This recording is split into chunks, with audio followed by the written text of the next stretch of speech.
Mestine sira wis uninga kalamun kalanggan iki Pasyawakan Agung Kurawan Koko Prabu ing Mandura. Moko katemben wae ngrembug babagan retu ingkang nempuh ing negara Ngamarta lan manut dawuh pengendikane Koko Prabu Baladewa. Ngamarta bisa sirep saka pageblug lamun para Pandhawa lan kawula Ngamarta gelem nyingkirake pusaka ya kuwi jimat Kalimasada tumbak Karawelang lan payung tunggul naga. Lamun pusaka katelu kuwi disingkirake bakal manggih ayem tentrem Petruk. Pusaka 3 disingkiraken.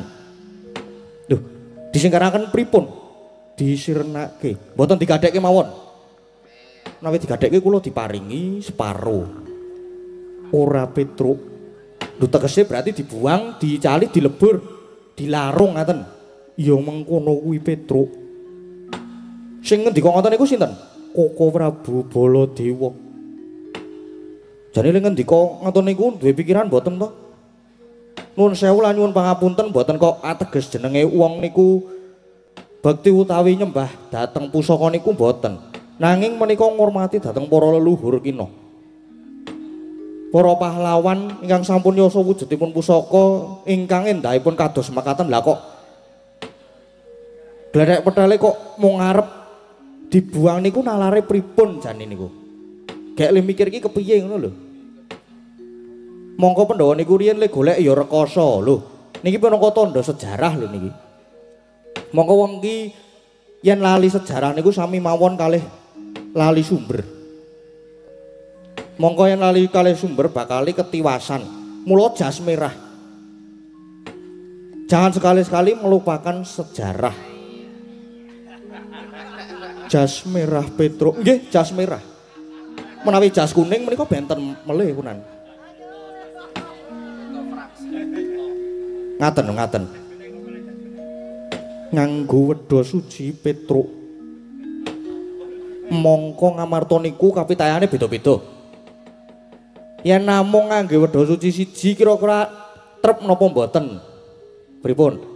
Mila bab menika kedah dipun penggalih. Mangke nek jimat Kalimasada lan pusaka sanesipun badhe paduka caosaken dhateng Sinuwun Mandura. Ya yen niki Ratu Mandura asli. Niki nek gadungan pripun nek palsu? Pripun ora? Soale nek jaman sakniki niku sulap niku kathah. Wong sakniki nek mobil penyok niku diketok magic. Pun saged kathah magic lho sakniki. Magic kuwi apa Petruk? Magic niku sulapan utawi atraksi. Saniki enten lho teng online ngaten niku sing jual topeng wujud manusia. Niku bahaya niku. Niku jenenge magic. Iya Petruk.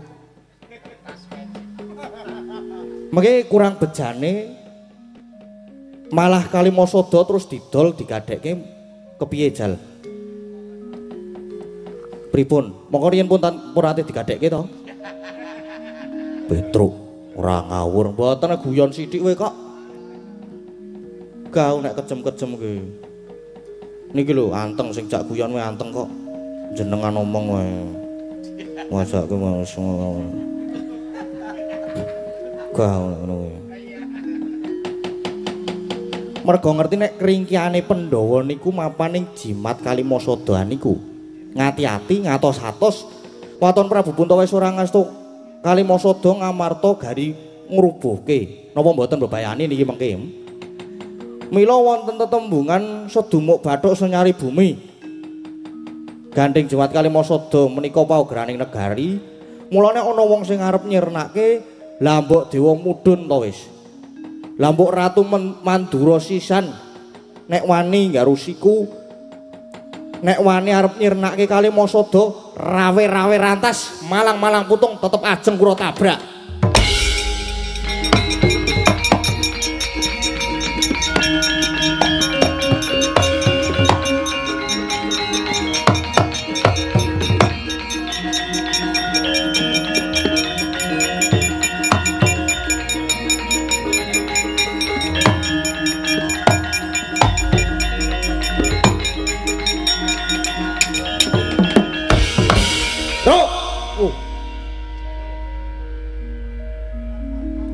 ngapunten dawuh. Saking jagat parasmane jajalan iblis lanat. Aku wis graito Pasewakan Agung sing wibawa kaya ngene. Janji ketekan dagelan elek kaya ngene iki. Nggih nyuwun ngapunten nggih. Ngadeg.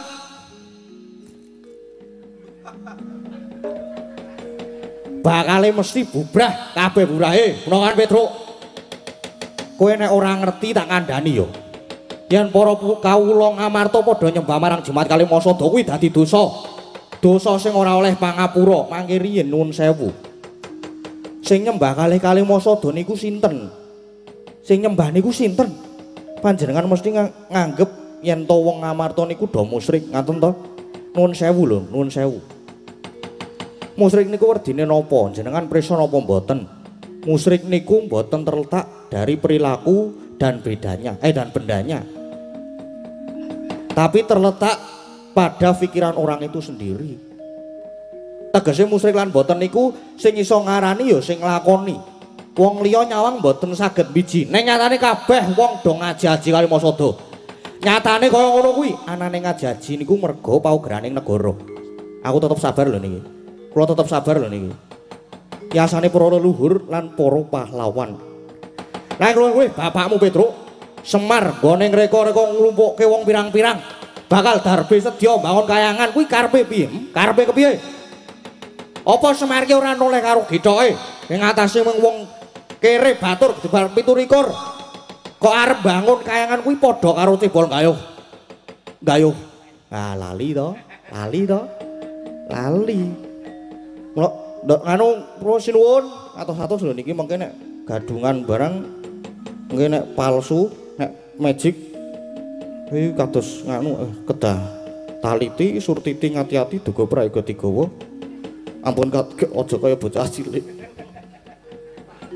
kowe omongan apa kowe mboten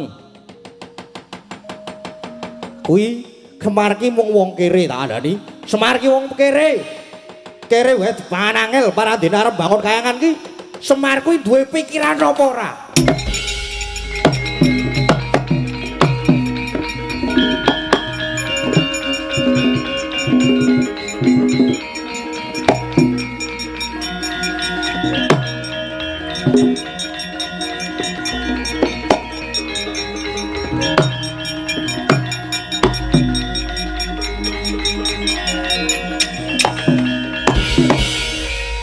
Ganti personil, Bro. Salin bubuane Bol, Prabu Bol. Lho, Bol ki sapa? Lah jenengmu ki sapa? Jenengmu Prabu Baladewa to, diundang Bol kok nesu. Ya nek rak ngono kuwi jenenge jangkar karo ratu, ninggal tata krama ora ngajeni. Lho, sampean ya ora ngajeni kok. Sampean ya ora ngajeni karo aku nuwun sewu. Pancen sampean ratu ning ratu rak nek apa jenenge rak ning Mandura. Ha to lemu dadi ratu. Nek teng mriki padha-padha daya, padha-padha oleh wedang segelas kowe kok kemaki. Lho sampean wis wani ngelek Bapak Semar ki mung wong kere wong mung batur gedibal 17. Lho perkara sampean ngelek aku ki ora apa-apa ngelek Petruk karo Bagong ki ora masalah. Monggo ning nek wis wani ngelek Bapak Bagong sing ora trima. Petruk barang jane ora trima ning ora wani. Arep dikepiye wae senadyan Semar ki wujude elok ning bapak ki sing wis ngukir jiwa ragaku. Mula wajib tak ajaji. Ning nyatane bapakmu kuwi mung batur. Wong ora noleh karo githoke. Lho sampean ki ya ora noleh karo githoke kok. Lho ngono, aku ki ratu. Ratu napa? Nek mbiyen ora tak coblos ya ora dadi ratu kowe kok. Ngarep dicoblos kowe kok bingunge. Malah mlayu-mlayu. Omongan apa Gong? Ora ding. Ketrucut ya aku. Kelingan apa mboten sakniki? Jaman sampean ajeng nyalonke mbiyen ngoyak-oyak aku lek ndelik nang ngisor meja barang digoleki, diwalik mejane. Lek ndelik nang tengah alas gawe kontrakan dhewe.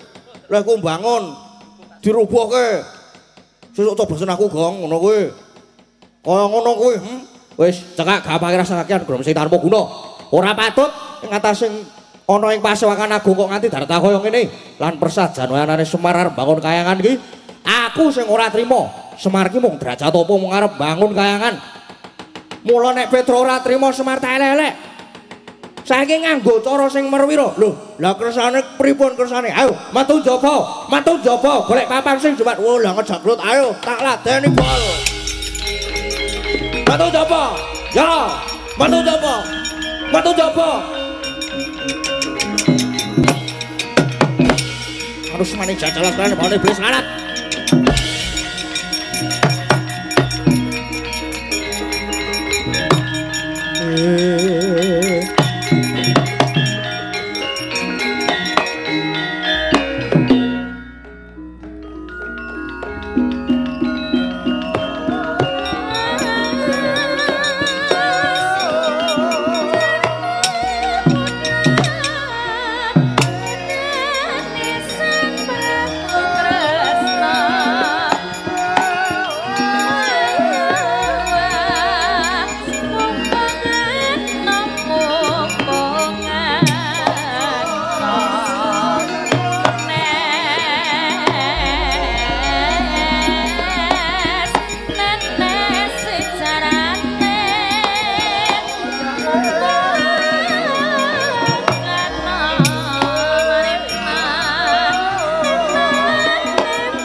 Udara kanane kok dadi kaya mangkene Kuku Prabu Baladewa lan Petruk malah padha sulaya rembug. Piye Werkudara? Wah, wis ben Baladewa kakangku ya duwe adeg-adeg dhewe. Pancen aku ya wis supriya karo Baladewa kakangku. Kok lagak lakon lan lagiane beda kelawan padatan. Nanging aku ya percaya Petruk kae wis gerang. Mestine iso ngrampungi perkara iki. Ya banjur bab ngene Kakang Semar bakal mbangun kayangan dibantu. Wah, disenguyung sawutuhe. Ngelingono Semar ki momong para Pandhawa kuwi bebasan wiwit kuncung nganti gelung. Wis nganti ora bisa diitung lelabuhane Semar. Mula Pandhawa wajib mbantu nek perlu Werkudara saguh dadi tombok. Nadyan Arjuna inggih makaten Prabu sagah mbiyantu dhateng sedaya bot kerepotanipun Kakang Semar. Senadyan ingkang rai kembar ugi sagah bantu Prabu, ingkang rai kembar ugi sagah bantu Prabu. Ya Yayi kang mengkono sumengko. Yen kahanane Ngamarta wis ayem tumuli tedhak ing Karang Kadempel Yayi. Nanging saiki si adi wae supaya metu njaba awat-awatana Petruk lan Bagong. Lan Koko Prabu ing Mandura ingkang wigati para kawula kang ora ngerti marang pojok lereting lelakon aja nganti kasempyok Yayi. Ya aku njaluk pamit. Kula inggih nyuwun pamit Koko Prabu, nyuwun pangestu Yayi. Surtiti ngati-ati lan aja nganti cidra ing ubaya ya Yayi.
duduk meneh sik ya. Iya, Mak.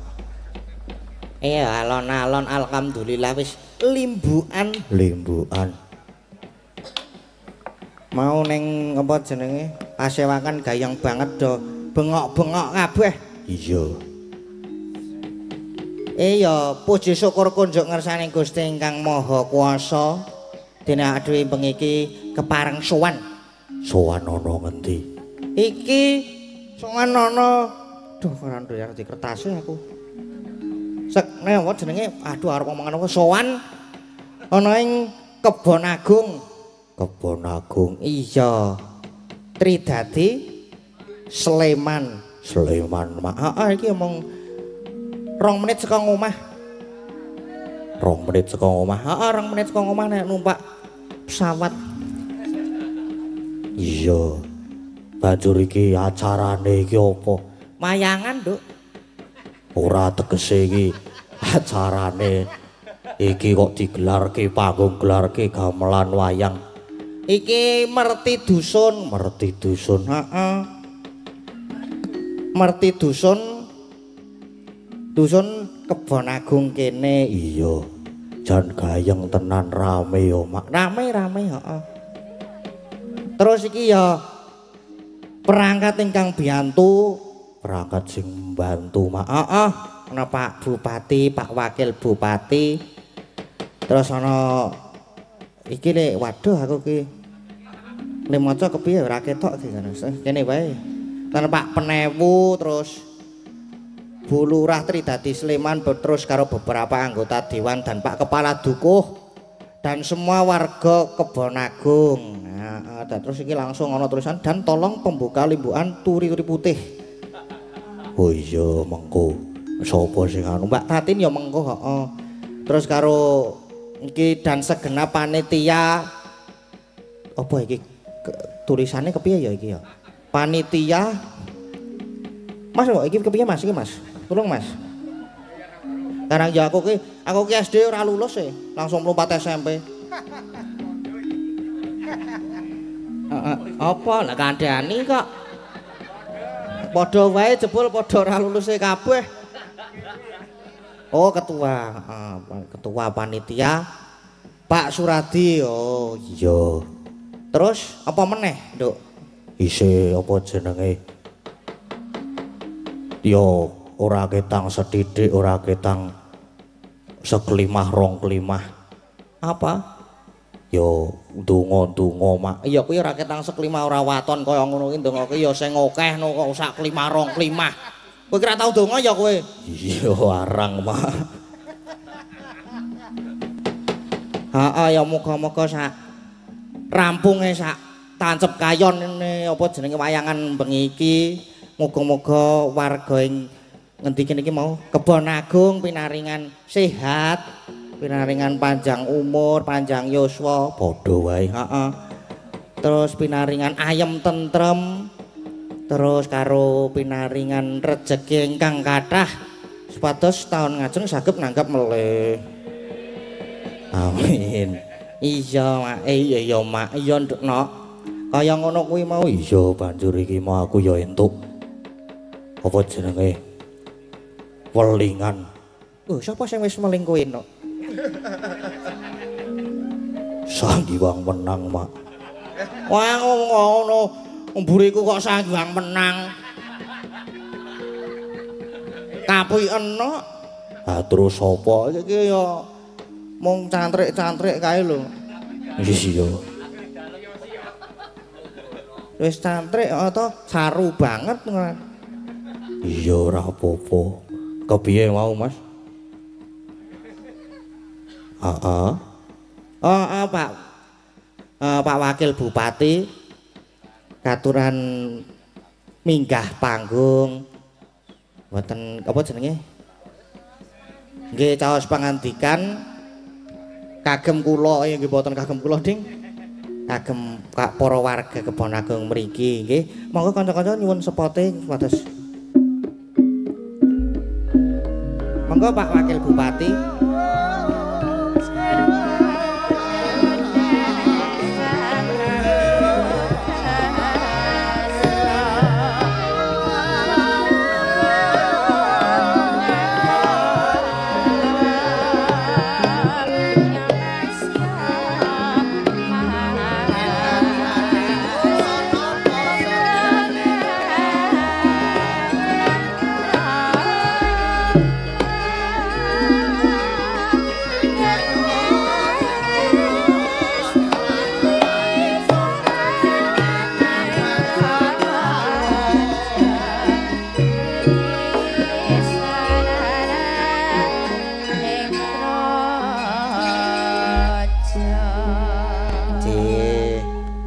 Sugeng dalu, Pak.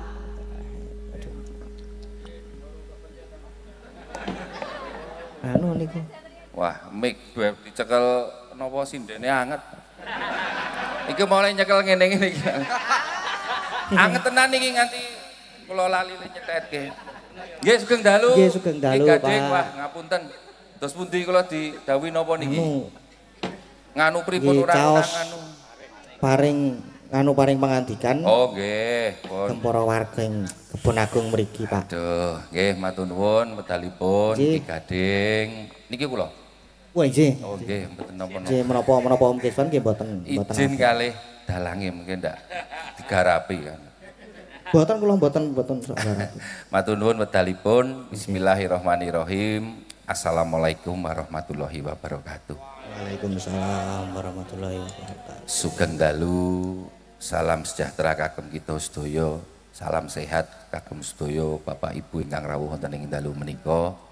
Ingkang kula hormati Bapak Dukuh Kebon Agung ingkang tasih standby wonten ing mriki lan sedaya perangkat padukunanipun Bapak RT RW lembaga padukuhan ibu-ibu PKK Karang Taruna wonten ngasanipun Bapak Ketua Panitia Bapak Suradi kang sampun tasih lenggah ugi sesepuh pinisepuh dalu menika rawuh Pak Mul Pak wah lali niku napa nika ya MC Pak Bardono nggih sugeng rawuh matur nuwun kang kula hormati ugi Bapak Ibu Dukuh sekalurahan Tridadi ingkang rawuh lan sedaya para pamirsa ingkang tasih napa standby wonten ing mriki langkung rumiyin monggo sareng-sareng kita saya ngunjukaken puji syukur wonten ngasanipun Allah Subhanahu wa taala kang saestu dalu menika sampun paring kanikmatan karuhmatan kawilujengan. Alhamdulillah saged sedaya rawuh ing mriki ngramekaken acara merti dusun Kadukuhan Kebon Agung Tridadi Sleman.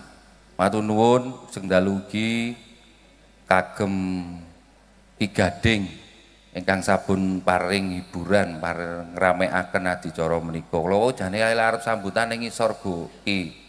Kula niku sambutan ning ngene iki nek cerak sindeni rasane piye ngoten niku. Lah nggih. Dadi mikire sing ora-ora niki lak dadi ndredeg to kula. Nggih. Ngedhep semene akeh niku nek waduh. Nek kula wanek-wanekke lho niki. Jane kula ajeng teng isor ngoten niki. Makane jilih mikir sinden bumike kok anget dikempit boleh. Sik dadi ketuk ndi iki mau. Bapak Ibu, para rawuh, kula ing mriki mbok pilih hamakiri saking pemerintah Kabupaten Sleman. Derehaken napa nyuwunaken izin Pak Bupati mboten saged rawuh titip salam kagem panjenengan sedaya. Kula saking pemerintah Kabupaten Sleman ngaturaken selamat napa nggih merti dusun kagem padukuhan Kebon Agung. Mugi-mugi kanthi merti dusun menika saestu napa ingkang pun aturaken Ki Gading menika wau masyarakat Kebon Agung tansah pun paringi napa nggih rukun ayem tentrem anggenipun sami srawungan sedaya kemawon masyarakate langkung sejahtera langkung makmur sedaya ingkang napa pun suwun saking masyarakat Kebon Agung menika mangke saged kalaksanan kanthi sae. Mugi kanthi merti dusun nika ugi saged ningkataken gotong royong lan kebersamaanipun. Sing penting paling utama nggih akhir-akhir niki monggo pun jagi keamananipun. Kebon Agung kula pitados sakniki pun sae. Monggo Pak Dukuh anggenipun ngemong sedaya warga wonten ing mriki. Mugi-mugi taun ngajeng saged wayangan melih, meriah melih, penontone saya akeh, UMKM-e ya saya payu kan ngoten niku. Niku mawon mboten sah kathah-kathah. Mungkin ndak Ki Gading kesuwen le mandek lakone leli. Kan ngoten nggih. Oh boten. Lakone napa niki? Menika Semar Bangun Kayangan. Oh, Semar Bangun Kayangan. Nggih, insyaallah niku napa nggih? Apa niki? Kuncine gedhe semene iki montore sepira iki? Nggih, ngeten niki crita segede kala wingi Pak Dukuh menika ngajokaken napa panyuwunan gerobak roda 3 kagem fasilitas pendampingan pengolahan sampah wonten ing Kebon Agung. Niki pun wonten pengolahan sampah to. Nah, mugi-mugi saged napa menyelesaikan permasalahan sampah wonten ing Kebon Agung niki. Kula wingi nyuwun alhamdulillah dalu niki badhe kula serahaken mugi-mugi manfaat kagem masyarakat mriki. Pun jagi nggih. Nggih, niki wau kula jane nyun sewu. Anggen kula dugi mriki telat acarane dalu menika kathah ning gandeng Pak Dukuh ket wau Mas Rakitang Sedelek. Kula dadi kelingan sing diaturke iki gading niki wau. Ora rene nek arep butuh wingi pengen didukung rene saiki. Nggih to Ki? Nggih. Nah. Nggih. Lah nggih to. Kula takon kalih Pak Dukuh kene menang apa kalah? Menang. Sip aku ya ngono. Kula kedah mriki kan ngoten. Ngeten mawon nggih sambutane nek serius mesti ra niki jenengan ngantuk ngeten. Niki kula kok nyerahke kalih sinten? Oh Pak Dukuh nggih niki Mak, ora gadhekke lho. Bantuan gadhekke lucu dipentungi wargane. Nggih Pak Dukuh niki dalu meniki alhamdulillah. Oh Pak Ketua Pak pengolahan sampah Pak Suradi niki badhe maringaken bantuan napa motor roda 3. Mugi-mugi saged manfaat kagem pengolahan sampah wonten ing Kebon Agung. Niki mengke nek ling ngolah sampah sae iso ngrampungi kena nggo contoh padukuhan liyane ben sing ngurusan sampah iki rasa ketuk kabupaten kampung-kampung neng Tridadi iso ngurusi sampah dhewe. Ngoten nggih. Sampah niku nek dolah jane ana duwite. Ngoten niku muga-muga napa Pak maju nggih. Niki kula serahke insyaallah manfaat. Ngeten cekap adipoto ora? Nggih, mungkin Mbak Surati ndak ra duwe kenang-kenangan. Saniki apa-apa foto kon. Apa ana ibu-ibu kuwi? Wis, nek arep kon foto wis lali le mangsak lali. Pun ngatur nuwun cekap semanten Ki Gading wonten klintak-klintu kula kirang sopari kula anggen kula matur saestu nyuwun agunging samudra pangaksami nyuwun sewu mboten saged napa ndherekaken lelampahan wayang nika ngantos paripurna amargi tasih wonten tugas malih. Mugi-mugi derek tetungga pagelaran wayang dalu menika mangke saged kalaksanan kanthi sae nir ing sambi kala ngantos paripurna. Cekap semanten billahi taufik wal hidayah. Wassalamualaikum warahmatullahi wabarakatuh. Matur nuwun Ki. Matur sembah nuwun Bapak.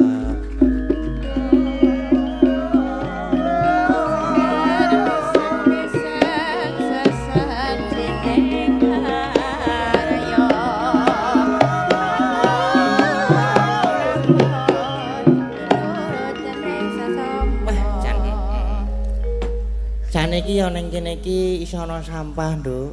Sampah apa? Iki sing ngrebab lak klebu sampah.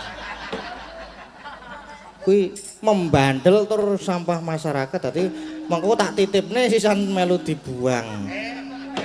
Ya aja, Mak. Yo kuwi nggo gayeng-gayeng e. Heeh. Saiki giliran apa jenenge membaca requestan. Iya. Bang iki barang jarene dikancani. Dikancani no. Dikancani BT. BT iki apa? Barter. Bintang tamu no. Bintang tamune sapa? Denok Tatin Tritrot. Mbak Tatin Tritrot. Heeh, Denok Tatin Tritrot. Tatin Tritrot ki nek gedhe, nek cilik dadi Denok Tatin Tadit nek cilik. Nek cilik kuwi ora sing liyane wis pikirane iki wah jan mbok ya sing ya karo disambi apa jenenge karo maca-maca iki pamundutan kok disambi. Endi ya mau wis tak buka siji meneh ndi ya waduh. Waduh dari iki. Oh iki apa, Ding? Nggih iki. Kula Bapak Sutrisno SPD saking Sumpiuh Kabupaten Banyumas badhe nyuwun lagu Sesideman. Lagu menika katur dumateng setunggal 1 Pak Lik Purwidi Raharjo RT 02 Kebon Agung, 2 Bapak Rois Kebon Agung, 3 Bapak Dukuh Kebon Agung lan sedaya warga Kebon Agung. Mugi-mugi sedaya tansah pinaringan kawilujengan lan kesehatan. Matur nuwun. Nggih, mengke dipun pinangkani menika wonten Sesideman. Terus iki sing ana meneh iki wah dari Linda Singapura, saking Mbak Linda Singapura. Iya, adoh-adoh tekan kene. Ya ora tekan kene, tegese iki dititipke. Tekan kene iki Nyuwun tembang 1 bajing loncat ingkang nyekar Mbak Ayu P. P iki apa, Mak? P iki nek jare sing ngrebab ki Purwo Lestari. Ora aku mau krungu sing liyane. Aja rapik kaya ngono kuwi. Iya. Mosok ngono kuwi muni ngono kuwi. Terus nomor 2 Dadi Ati. Ingkang nyekar Mbak Orisa. Iya, mengko dipirangkani. Heeh, iki sono meneh iki. Lho. Lah kok ana meneh dari Mbak Linda Singapura meneh. Oh, berarti loro iki, Mak. Heeh. Wah, jan nyuwun fragmen apa iki? Fragmen apa, Mas? Oh, Sura Gendra, Mas Kiswan dan Mbak Tatin. Oh, ya mengko sidane Om Kiswan ki yo ngadeg tenan. Iya eksis mengko. Eksis. Mengko dituki lucu apa ora iki? Soale dek wingi kae lucu banget. Iki engko mbu-mbuan iki iki. Terus ana meneh kuwi terus lara ati muni jare sampah. Iki ana isine lho iki. Terus sing iki spesial iki. Spesial nggon aku nek iki ketoke. Iki buka, tak bukake. Oh, lah rak ngono. Wah, 1 2 3 4. Wah, jan jos tenan iki. Kae sing keplok-keplok njaluk. Wis kok pas fragmen. Nek ora lucu ora takne. Nek lucu takne loro. Loro iki. Rong lencer maksudnya. Iya, ayo. Gek apa jenenge nilai sing nang HP barang, Mak. Heeh, iki sing nang HP iki akeh banget lho mau. Iya napa wae Iki. Oh, iki ana. Nyuwun lagu Kadung Tresno saking Mbak Ira, sawer rokok mau. Oh, jebul. Anu, request, Nduk. Iya.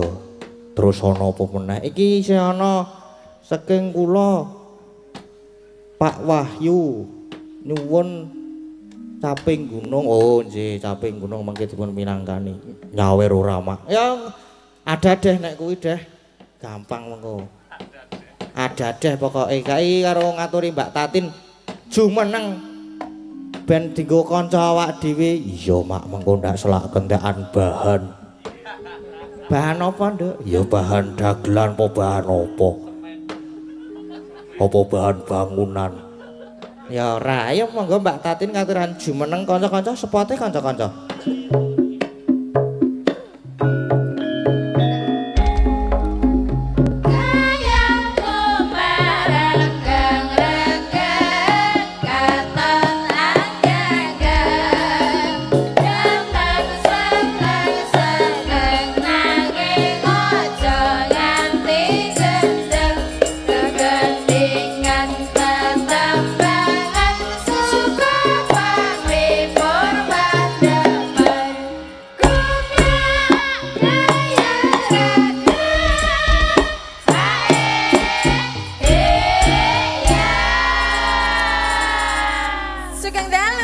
Sugeng dalu. Mbak Cangi, Mas Giade. Nggih, sugeng dalu Denok. Wah jan. Iki jane aku ki wong tuwa kok dunake Denok iki ora kualat apa piye? Lah cangik karo jenengan ki tuwa cangike sik. Oh, iki berarti cangik to? Heeh. Cangike lanang. Heeh. Ora iki wedok glek-glek. Oh ya wis sak karepe malah nek di Denok iki berarti aku jek enom ngene ya. Ayo mulane kuwi wis jek enom. Iki ngapa kok gue? Ora apa-apa, ora apa-apa. Ora ngecil ya? Ora ngecil. Aku ora tau ngecil aku wong apik kok aku kok. Ayo, wong sae aja pakpik-pakpik ya. Lah ngopo? Sae ora apik. Lha kepiye to? Aku wong sae ora wong apik ngono lho. Wah, asik sih aku seneng nek dadi wong apik kok. Wong ya urung tekan dadi radong. Wis lah. Wis. Aku iso le wangsulan ki mergo dong. Oh ngono, wis dong ta? Weh lah wis kan. Oh nggih. Bagaimana kabarnya Mas Gade? Alhamdulillah sehat. Ya ora ding iki mau mumet banget gundulku. Lah ngopo? Aku ki tuku blangkon kecilikan. Lah ya sirahe diongoti ben iso dienggo. Diongoti gundule kuwi. Ben iso mlebu ngono lho maksudnya. Nek umpamane kegedean apa blangkone sirahe diongoti ben lancep dadi iso mlebu bledeng ngono. Atene kok tumpeng gundule tenan ngene iki njokan. Ya berarti terus ganti niku. Ganti no. Ganti ndas. Lah ya Lah ganti dadi blangkon tuku meneh to langsungan ngerti Oh. dhewe to nek aku ki.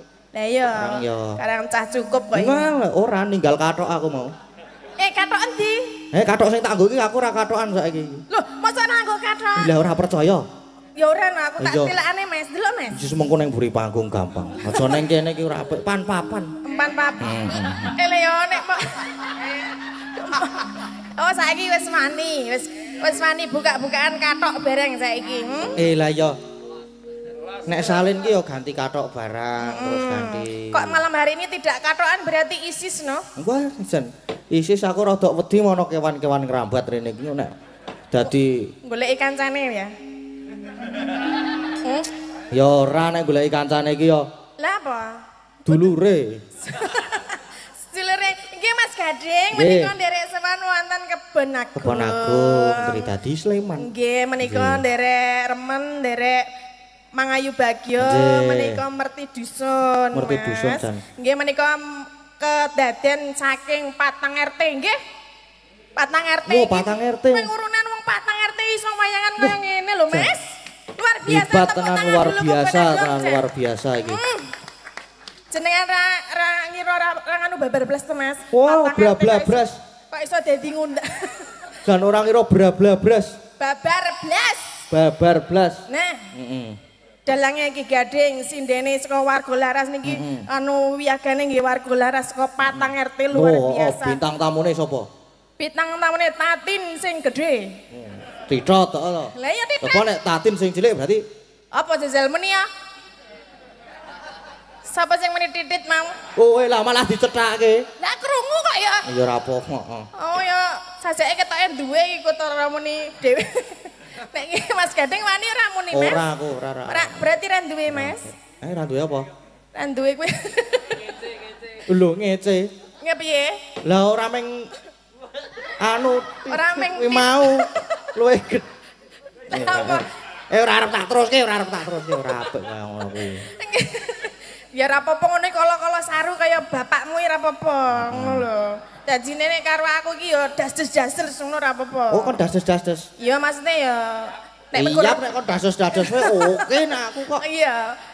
Niki nderek ndedonga nggih Mas. Nggih, nderek Mugi ndedonga. sedaya masyarakat wonten ing Kebon Agung mriki tansah pinaringan sehat. Amin. Nggih, lancar rezekine. Amin. Rezeki ingkang berkah lan barokah. Amin. Mugi tansah guyub rukun ayem tata titi tentrem gemaripah Allah jinawi. Amin. Amin Allahumma amin. Menika acara malam hari ini 2 tahun sekali, Mas. 2 tahun sekali. Iya, ras tahun sekali, Mbak menawa sesuk iso dadi setahun sekali ya, Pak Bu ya. Nggih. Nggih niki Kebon Agung iki wayangan Patang RT. Lah iki kapan iki kelurahane kapan iki? Kira-kira kapan Bu Lurah? Monggo dipun agendaaken Bu Lurah menika namung murah meriah no Nggih, dicicil murah ya Mas ya. Heeh. Iya. Kredit nggih saged kok niki. Lah, nggih.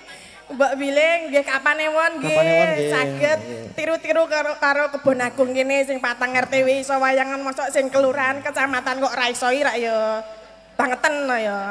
Ya sesuk ben masyarakatnya ya semakin bahagia, semakin senang bisa melihat Mas Gading mayang di sini di kelurahan dan juga di kecamatan. No, ya Mas ya. Nggih. Nggih niki wau napa jenenge angsal peleng.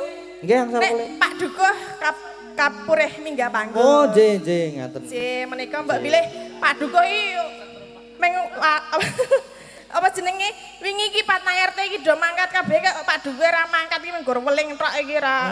Kene nang kene tak kumbahe kene gorene endi wong. Karo Pak Dukuh kok malah nantang-nantang. Lah salah kok meng dawuh utusan Pak RT monggo kae rono ngono kuwi lho Mas. Nek Dadi jajal iki aku ora urung kepethuk karo Pak Dukuh. Jajal tak petukne karo Pak Dukuh kene, tak jak salaman, tak jak kenalan, tak jak omong-omongan, tak jak nyanyi dan sebagainya engko ya. Oh, berarti Pak Dukuh ki ingkang pidato kalau wau nggih. Mau pidato ra to, Pak? Oh lah. Lah aku Mbak Bilih nggih, menika dipun anu Mas, sepoti kajenge Pak Dukuh minggah Nggih, wonten disepoti pepanggihan. ngono, Nggih, monggo. monggo Pak Dukuh.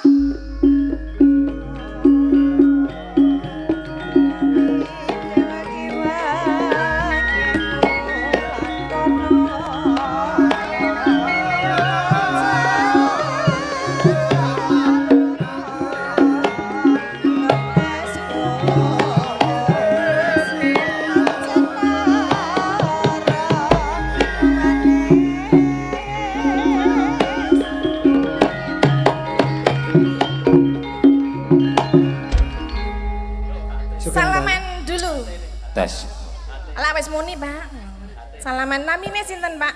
Kok le ndredeki ngapa ngono lho? Rasa Urung tau ketemu kok nggih ming dolan ning TV karo jenengan aku dadi. Lah iki sakniki wis kepethuk gathuk-tuk jasi arep ngopo ayo? Anyep. Anyep. Tangan anyep. Jenengan iki ndredeg tenan lho iki mantuk. Mriki Pak kajenge dipun streaming menika Dalang Sena Channel menika kajenge delok teng TV nika nggih, nggih. Nggih niki jenengan Niku napa niku, Pak? Kok niki ditangleti Pak Dalang. Halo-halo. halo-halo niku? Niku koordinir parkir nih. Oh. Wah, kula termasuk koordinir parkir kan. Oh nggih. Niku canggih mboten, Pak? Anu nggih kula mawon. Nggih. Nggih sugeng dalu, Pak. Sugeng dalu, Bu Tati. Nggih. Kok manun jenengan mboten rawuh namung dawuh-dawuh menika?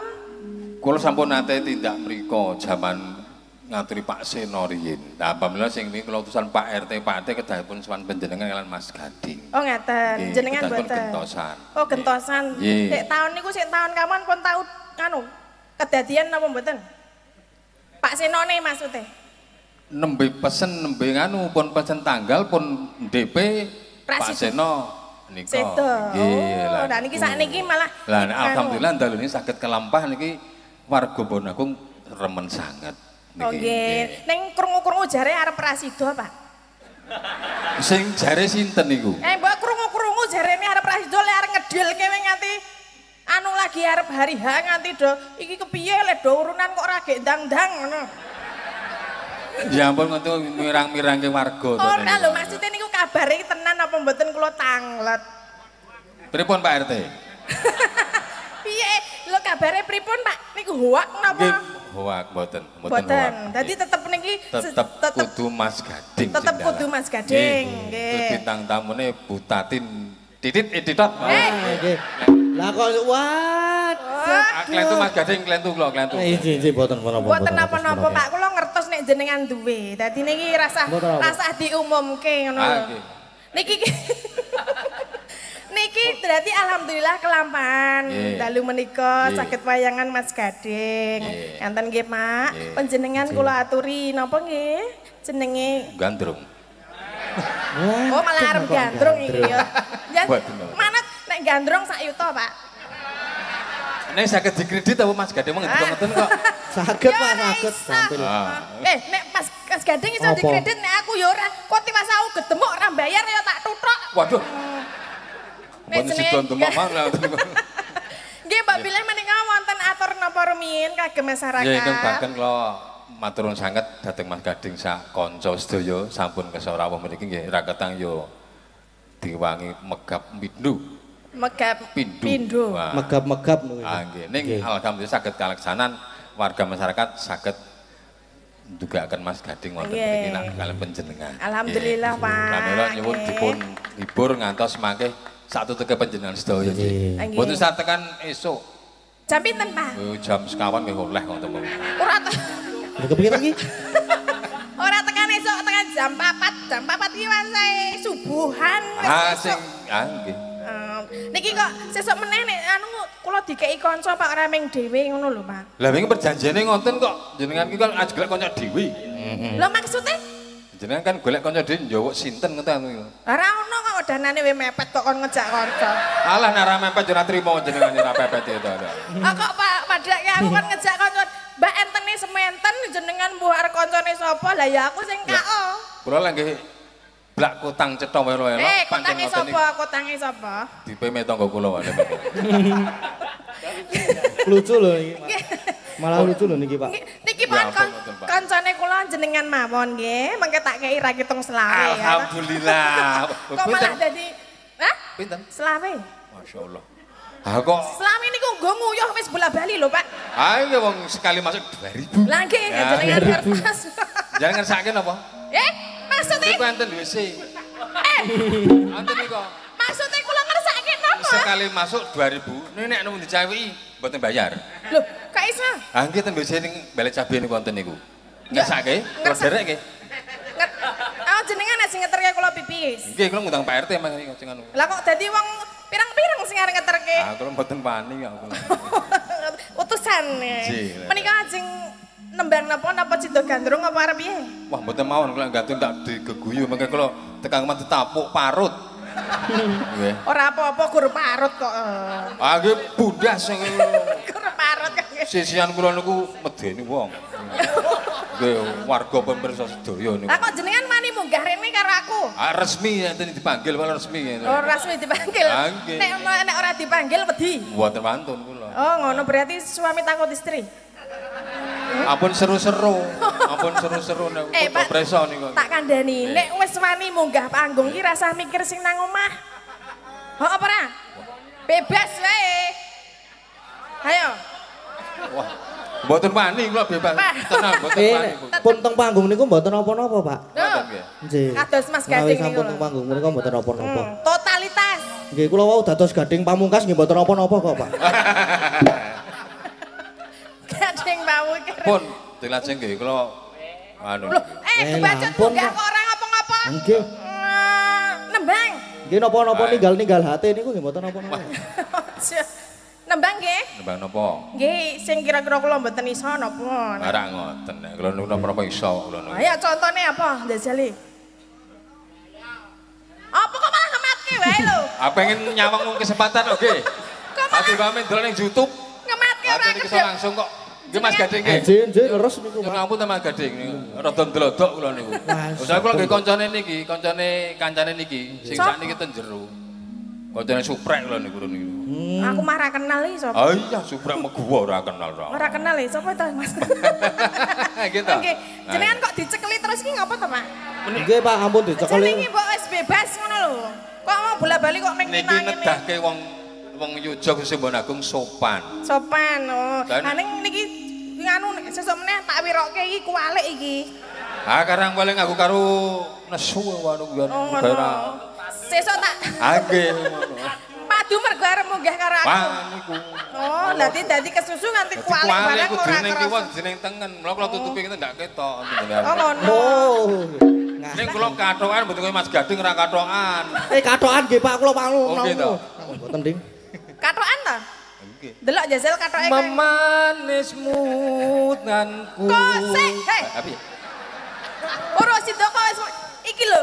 Anu suarane dicocoke karo gender arep njaluk slendro apa pelok ora waton muni. Salah kula nggih to, salah kula niku. Pun manut mau nek mung Mbak Tatin niku. Nah kudu manut. Wah nek wani munggah kene kudu wani. Wis ora mikir Sing penting nek wani omong ora apa-apa. ora apa-apa, ya omong karo omong nek arep demok ya kok Omong. kasus. Demok ndak tekan ngendi kowe. Karo sasa mikir iki dukuh apa udu, sing penting anane aku karo sapa mau jenenge, Pak? Sapa, Pak? Narya. Oh, anane Gur Tatin Tidot karo Narya. Sapa mau? Bagus Narya. Alah bagus senario ngolah. Ngolah lah. Aku lek jajaran kok bagus dhewe. Ha iki kancane ya pirang-pirang lho. Aku lek jajaran iki kok. Aku karepe kok milih Jajal sinden. Ayo milih selera, milih niku. Ya jajal nek milih selerane sing endi? Milih Mas Ayo. Gading mau. milih. Alah ya ora wani wedi bojone. Ampun seru-seru. Krungu niki wong teng riko niku. Ayo ora apa-apa. Bu nyilih sesuatu Ais. apa? Kasih tuh, niki ajeng memanismu. Larasnya belok. Belok, Pak. Helah, Nggih, kedep. belok, Pak. Pak kedep apa dengan mati aku kedep. Kok malah mlongo. Ngono. Tertegun. Tertegun saiki aku wis nang kene arep ngopo jajali. Ndang. Ngematke. Oh, gur ngemet. Aku lho ora dong pelong slendrone kula Ah niku. niki nek jenengan mau sing anu muni pertama mau belok. Nah niki sampun ditintenge kalih Oh. Mas Geter. Nggih, nggih. Nggih. Niki ya. Nah, Memanismu tanku jiwa. sing lanang seniman seniwati kayane Agawe runtuhe ati.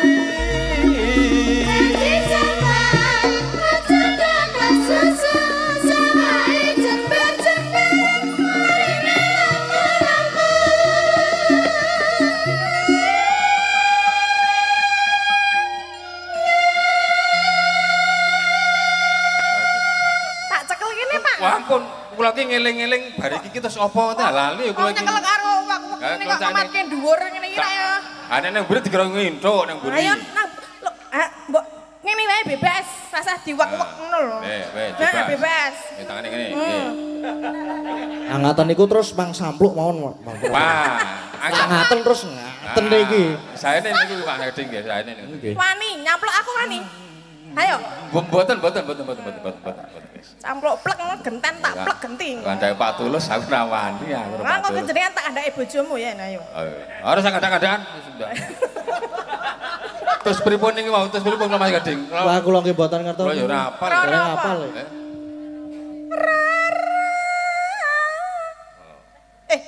Rara apa?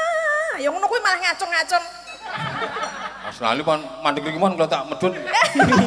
Aja mutong. Sabar ya, sabar. Jeneng ketemu karo Tatin iki ya kudu sabar ya. Kok alhamdulillah ngapa? Ditemek alhamdulillah. Ah nggih. Iki lagi tak demek mburi lho, reng tak demek. Ampun. Ampun kok ngene, aku ora bakal demok kono. Nggih. Kula ki lali tenan niki pun mang terus kedimon kula niku lali tenan. Kula. Nggawa catetan apa ora? Mboten. Ah terus? Sak metune wae, metune apa? Jajal. Angel metune ngeten niki. Heeh. Kudu nganggo proses nek metu. Kudu nganggo. Apa lagi metu rong larek kok sandang angel. Lah kudu nganggo proses ya kaya ngono kuwi. Ah, lah yo kan Mas Gadeng iki mau kan lagi dua baris. Apa wis sandang ra iso metu rak ya piye ayo? Kudune rak ya los ngono. Lah saya yo. Ya urung saya ya Mas. Lah mbok yo mbok menawi. Nggih, klotose sak isa-isane iki. Nggih. Loro apa kasih nedya Ngetan paling ulang apa setia mekalakon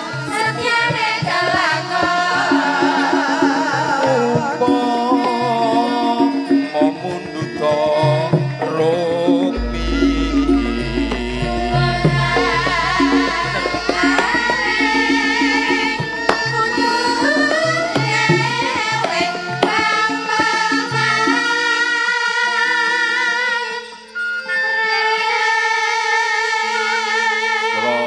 tambah seneng niki. Lah napa? Padha karo kula nanggap wayang dhewe kok kula niki. Adik diseneng-senenge wargane, aku nembang tene diseneng-senenge wargane. Padahal warga kula niku tengen nyawang kula jane sepet. Ya ora apa-apa, kula mboten sepet kok Kang Mas. Alah. Ngono kok diajak. Injih Kang Mas, panjenengan menika suwantanipun sae, pasuryanipun injih bagus. Bagus lanang kok kula. Wah, wedok ayu. Ah iya. Terus pripun niku? Awas parut. Nggih, Pak Parut niku sing kula semelangen niku. Tartamtu tak ruti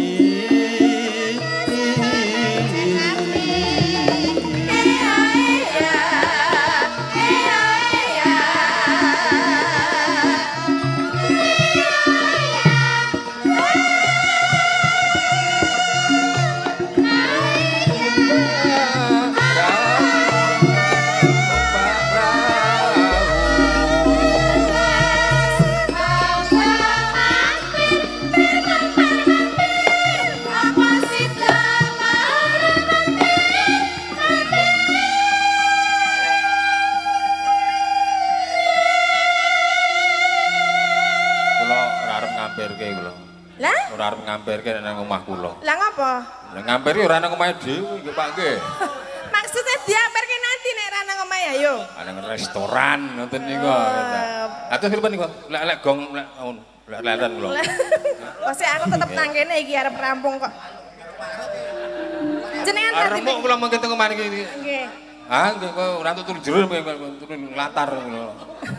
Ra apa-apa malah isis kok nang latar ya. Pinepsu. Hah? Lo mampah. Wah, sampean ngajari yo luput. Kacek, jenengan boten wae nyeni kok. ora apal kok ya. Klo mang Lho rasa malah gelut karo sindianku bareng. Karo aku wae. Lumampah tanpa welah. Tak ardani ra percaya kok ya. dadi dhuwur. Karepe arep dhuwur bang isor ya ra terserah. Penake. Penake jenengan Lagi tengok peta Pak nggih, ngoten nggih. Ah nembang sak penake, ngoten Nah nggih. ya penake jenengan Penake situasional. Wah, ngene. Pun Mbok, Eling, Pak, lampun nggih. parut. Lampun nggih. Satu separut kali duduh gule lho niki mangke. Dadi langenge kula Pak lumampah.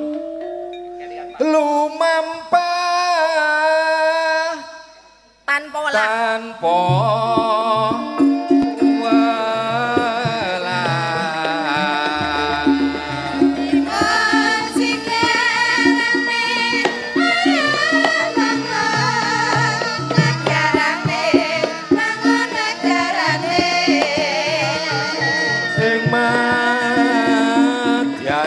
Jolo niti ini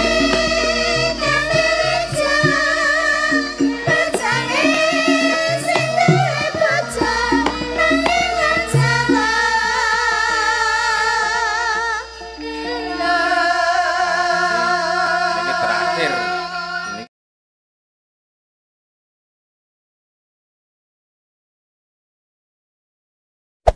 Hey there. Subscribe to my channel. And also press this bell icon.